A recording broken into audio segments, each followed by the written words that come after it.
Teorema del seno. Se utiliza para resolver triángulos no rectángulos. Para darle nombre a los lados y ángulos elegimos tres letras, por ejemplo A, B y C. Para los ángulos utilizamos letras minúsculas y para los lados letras mayúsculas. Debemos tener en cuenta que un ángulo con su lado opuesto tiene la misma letra.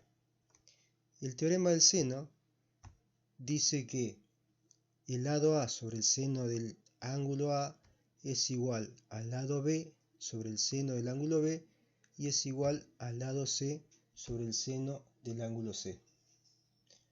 Su definición es: cada lado de un triángulo A, B y C es directamente proporcional al seno del ángulo opuesto A, B y C.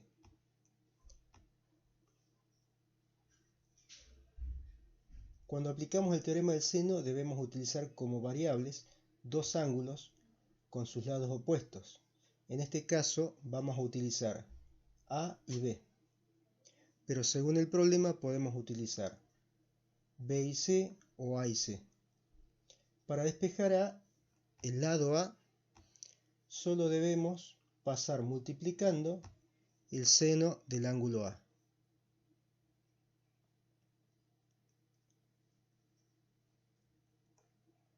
Lo mismo sucede con el lado B.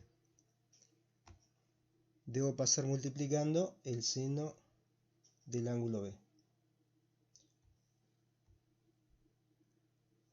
Para despejar las variables, debemos tener en cuenta que la variable a despejar no puede estar en el denominador. En este caso vamos a despejar el ángulo A. Primero pasamos el seno del ángulo A del otro lado de la igualdad. Luego B pasa dividiendo y el seno del ángulo B pasa multiplicando.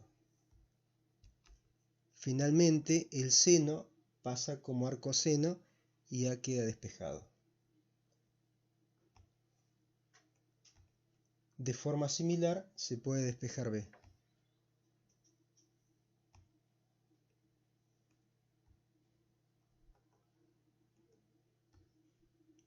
¿Cuándo se utiliza el teorema del seno?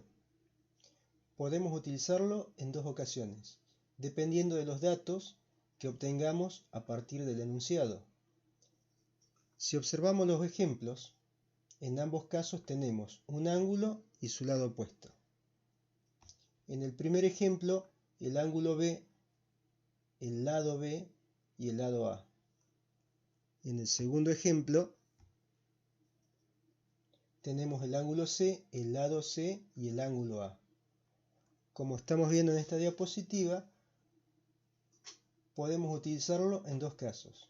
Cuando tenemos un ángulo, el lado opuesto y uno cualquiera de los otros dos lados, o si tenemos un ángulo, el lado opuesto y uno cualquiera de los otros ángulos.